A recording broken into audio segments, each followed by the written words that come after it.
1300 hours Pakistan Standard Time. Assalamu alaikum. This is Radio Pakistan. The news read by Hassan Gilani. First, the headlines. Prime Minister will visit Chakwal today to lay foundation stone of various development projects worth over 15 billion rupees. 63 more deaths due to coronavirus infection and 2,260 new positive cases were reported in the country during the last 24 hours. In Indian illegally occupied Jammu and Kashmir, Indian troops in their fresh act of state terrorism martyred one Kashmiri youth in Shopaya district today. In India, protest of farmers against unjust agriculture laws imposed by the Modi regime has entered second month.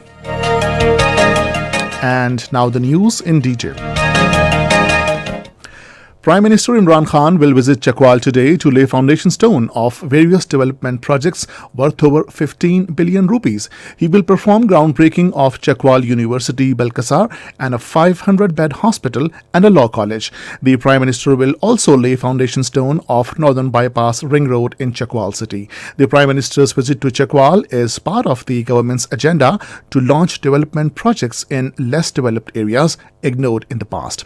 Special Assistant to the Punjab Chief Minister on Information Dr. Firdaus Ashiq Awan today in a tweet said Pakistan Tehreek-e-Insaf government believes in practical service of people through development projects. She said people across Punjab are getting benefits of equal development policy of provincial government. 63 more deaths due to coronavirus infection and 2,260 new positive cases were reported in the country during the last 24 hours. According to the National Command and Operations Center, death toll in the country has reached 9,816. There are 39,177 active positive cases and 420,489 patients stand recovered from the disease. In Indian illegally occupied Jammu and Kashmir, Indian troops in their fresh act of state terrorism martyred one Kashmiri youth in Shopaya district today.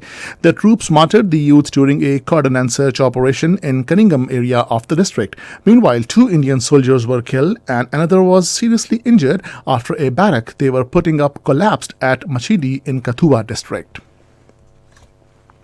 In India, protest of farmers against unjust agriculture laws imposed by the Modi regime has entered second month. Thousands of farmers from Punjab and Haryana states continue to stage sit-in at the outskirts of capital Delhi under open sky and braving severe cold conditions. They are insisting for repeal of laws and refuse to further negotiations with government. Meanwhile, a group of 7 influential U.S. lawmakers have written to the U.S. Secretary of State Mike Pompeo, urging him to raise the issue of farmers' protest in India with his Indian counterpart. In their letter, they said many Indian Americans are directly affected as they have family members and ancestral land in Punjab and are concerned for the well-being of their families in India. In Afghanistan, 2 policemen were killed and 3 separate bomb explosions in Kabul today. The policemen were killed when a sticky bomb attached to their pickup truck exploded in Kabul.